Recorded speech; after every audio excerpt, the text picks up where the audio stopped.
यह कहानी है भारत के एक परमाणु शक्ति बनने के सफर की, जिसकी नींव आजादी से भी पहले रखी गई थी और जिसकी आज पूरी दुनिया चर्चा करती है।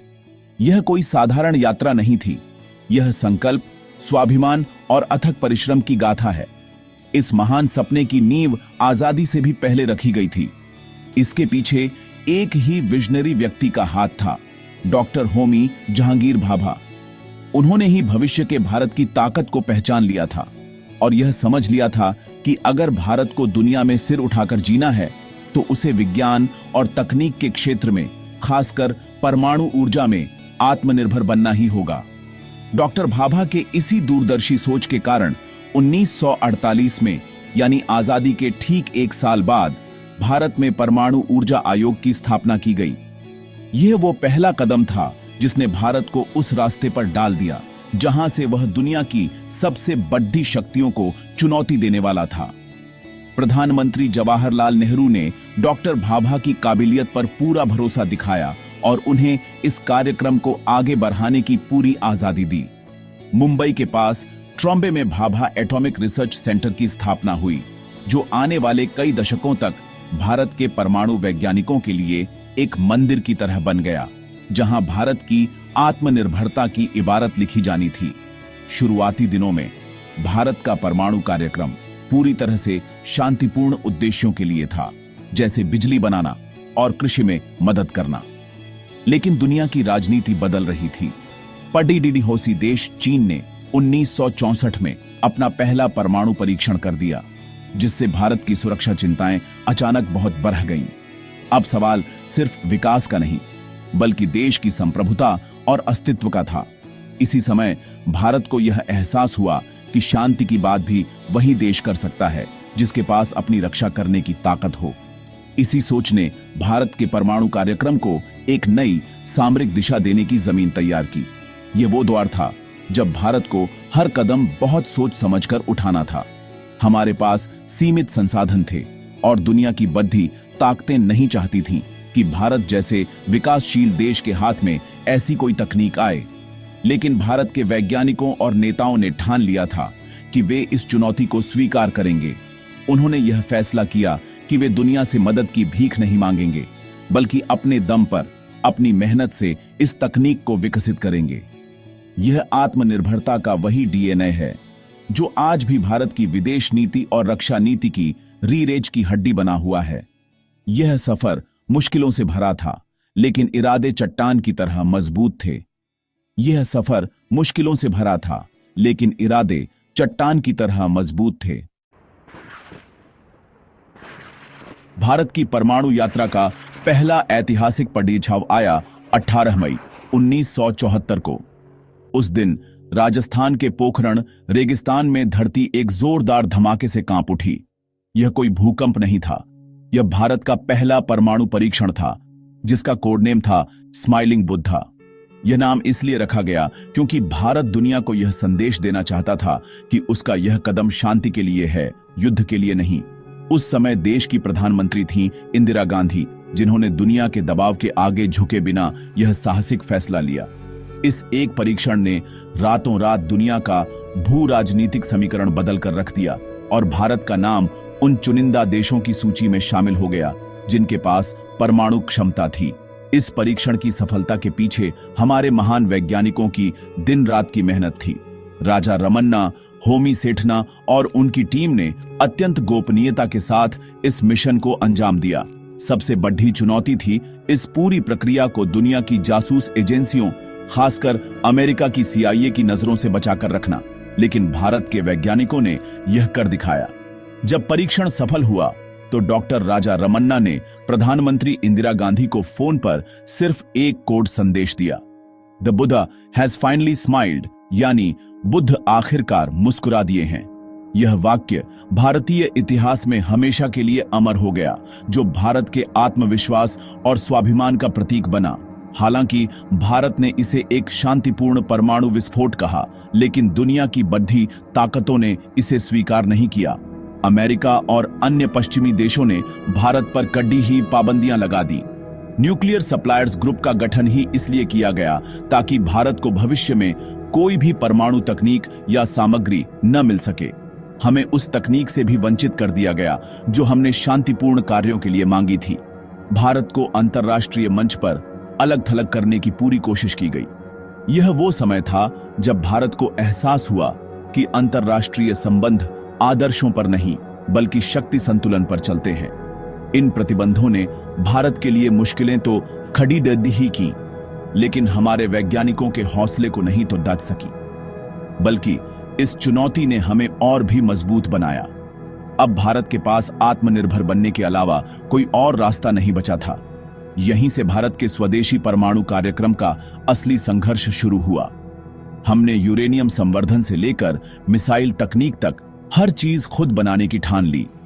1974 का स्माइलिंग बुद्धा सिर्फ एक परीक्षण नहीं था, यह भारत के लिए एक अग्नि परीक्षा थी जिसने हमें भविष्य की बड़ी छलांग के लिए तैयार किया और यह सिखाया कि सच्ची आजादी आत्मनिर्भरता में ही है। 1974 के बाद लगभग 24 साल तक भारत शांत रहा, लेकिन पर्दे के पीछे हमारे वैज्ञानिक चुपचाप अपनी ताकत को और धार दे रहे थे। फिर आया साल 1998 और देश में प्रधानमंत्री थे अटल बिहारी वाजपेयी। उन्होंने एक ऐसा फैसला लिया जिसने पूरी दुनिया को हैरान कर दिया। 11 और 13 मई 1998 को भारत ने पोखरण में एक के बाद एक 5 और परमाणु परीक्षण किए, जिन्हें ऑपरेशन शक्ति का नाम दिया गया। यह भारत का दुनिया को सीधा और स्पष्ट संदेश था कि अब हम एक घोषित परमाणु शक्ति हैं और हमें हल्के में लेने की गलती कोई न करे। यह भारत के स्वाभिमान का एक ऐतिहासिक क्षण था जिसने देश को गर्व से भर दिया। इस मिशन को अंजाम देना किसी हॉलीवुड थ्रिलर फिल्म से कम नहीं था। अमेरिकी जासूसी सैटेलाइट 24 घंटे भारत पर नजर रखे हुए थे। उनसे बचने के लिए हमारे वैज्ञानिकों और इंजीनियरों ने सेना के साथ मिलकर एक अद्भुत योजना बनाई। सारा काम रात के अंधेरे में किया जाता था ताकि सैटेलाइट कुछ भी पकड़ DDH न सकें। वैज्ञानिकों को सेना की वर्दी में लाया जाता था और हर चीज को कोडनेम दिया गया था। जैसे बमों को ताजमहल कहा जाता था। डॉक्टर APJ अब्दुल कलाम और डॉक्टर R चिदम्बरम जैसे महान वैज्ञानिकों ने इस मिशन का नेतृत्व किया। यह भारतीय प्रतिभा, जुगाड़, DDH और संकल्प का एक बेहतरीन उदाहरण था जिसने दुनिया की सबसे उन्नत जासूसी तकनीक को भी मात दे दी। जैसे ही परीक्षण सफल हुए, प्रधानमंत्री अटल बिहारी वाजपेयी ने एक प्रेस कॉन्फ्रेंस में गर्व से घोषणा की, भारत अब एक परमाणु हथियार संपन्न देश है। इस घोषणा के बाद दुनिया में हड्डी कंप मच गया। अमेरिका, जापान, जर्मनी और कई अन्य देशों ने भारत पर कड़े आर्थिक प्रतिबंध लगा दिए। हमें हर तरफ से घेरने की कोशिश की गई। मीडिया में हमारी आलोचना की गई और कहा गया कि एक गरीब देश को हथियारों पर पैसा बर्बाद नहीं करना चाहिए। लेकिन वाजपेयी सरकार और भारत की 100 करोड़ जनता इन दबावों के आगे नहीं झुकी। देश ने एकजुट होकर इन प्रतिबंधों का सामना किया। यह भारत की कूटनीति और दृढ़ इच्छा शक्ति की परीक्षा थी। इन प्रतिबंधों के बावजूद भारत ने अपनी अर्थव्यवस्था को संभाले रखा और दुनिया को यह दिखा दिया कि हम अपने फैसले खुद ले सकते हैं और उनकी कीमत चुकाने के लिए भी तैयार हैं। कुछ ही सालों के भीतर दुनिया के उन्हीं देशों को यह समझना पड़ा कि भारत को नजरअंदाज नहीं किया जा सकता। धीरे धीरे प्रतिबंध हटने लगे और दुनिया ने भारत की परमाणु शक्ति को एक सच्चाई के रूप में स्वीकार कर लिया। ऑपरेशन शक्ति सिर्फ एक सैन्य उपलब्धि नहीं थी, यह भारत के राजनीतिक आत्मविश्वास की एक बुलंद घोषणा थी। पोखरण 2 के बाद भारत ने जो सबसे महत्वपूर्ण नीति अपनाई वह है नो फर्स्ट यूज, यानी पहले इस्तेमाल न करने की नीति। इसका मतलब है कि भारत कभी भी किसी देश पर परमाणु हमला करने की पहल नहीं करेगा।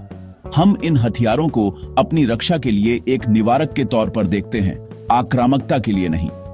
यह नीति भारत के शांतिप्रिय चरित्र को दर्शाती है, लेकिन साथ ही यह चेतावनी भी देती है कि अगर किसी ने हम पर हमला करने की हिमाकत की तो उसे जवाब इतना भयानक मिलेगा कि वह फिर उठ नहीं पाएगा। यह संतुलन ही आज हमारी परमाणु रणनीति का आधार है, जो जिम्मेदारी के साथ ताकत का प्रदर्शन करती है। आज 2025 में भारत ने अपनी परमाणु क्षमता को और भी मजबूत कर लिया है। हमने सफलतापूर्वक न्यूक्लियर ट्रायड हासिल कर लिया है। इसका मतलब है कि अब भारत जमीन, हवा और पानी तीनों जगहों से परमाणु हमला करने में सक्षम है। हम जमीन से अग्नि जैसी बैलिस्टिक मिसाइलों से, हवा में लड़ाकू विमानों से और समुद्र के भीतर INS अरिहंत जैसी परमाणु पनडुब्बियों से दुश्मन को जवाब दे सकते हैं। यह ट्रायड सुनिश्चित करता है कि अगर दुश्मन हमारे किसी एक हिस्से पर हमला करके उसे नष्ट भी कर दे, तब भी हम दूसरी जगहों से जवाबी कार्रवाई कर सकते हैं। 2023 और 24 के दौरान भी भारत ने लगातार अपनी मिसाइल प्रणालियों और पनडुब्बी बेड्ढे को आधुनिक बनाने का काम जारी रखा है। भारत की यह पूरी यात्रा आत्मनिर्भरता की एक शानदार मिसाल है। जब दुनिया ने हम पर दरवाजे बंद किए तो हमने अपने दरवाजे खुद बनाए। हमारे वैज्ञानिकों ने शून्य से शुरुआत करके वो तकनीक विकसित की जो सिर्फ कुछ गिने चुने देशों के पास थी। यह दिखाता है कि अगर एक राष्ट्र ठान ले तो कोई भी प्रतिबंध या दबाव उसे आगे बढ़ाने से नहीं रोक सकता। आज भारत का परमाणु कार्यक्रम पूरी तरह से स्वदेशी है और यह न केवल हमारी सुरक्षा की गारंटी है, बल्कि करोड़ों भारतीयों के लिए प्रेरणा का स्रोत भी है। यह हमें याद दिलाता है कि भारत किसी से कम नहीं है। निष्कर्ष में, भारत का परमाणु शक्ति बनने का सफर सिर्फ हथियारों की कहानी नहीं है। यह एक राष्ट्र के आत्मसम्मान को हासिल करने की कहानी है। यह हमें सिखाती है कि शांति और सुरक्षा एक ही सिक्के के दो पहलू हैं। आज जब हम दुनिया की बड़ी ताकतों के साथ बराबरी से बात करते हैं, तो इसके पीछे हमारे वैज्ञानिकों का दशकों का तप और हमारे नेताओं का साहसिक नेतृत्व है। भारत की परमाणु ताकत यह सुनिश्चित करती है कि 140 करोड़ DH भारतीयों का भविष्य सुरक्षित रहे और दुनिया में कोई भी हमारी संप्रभुता को चुनौती देने की हिम्मत न कर सके। यह ताकत शांति की रक्षा के लिए है और यही इसका सबसे बड़ा महत्व है। अगर आपको हमारी वीडियो पसंद आई हो तो लाइक करें, कमेंट करें और चैनल को सब्सक्राइब करना ना भूले। धन्यवाद।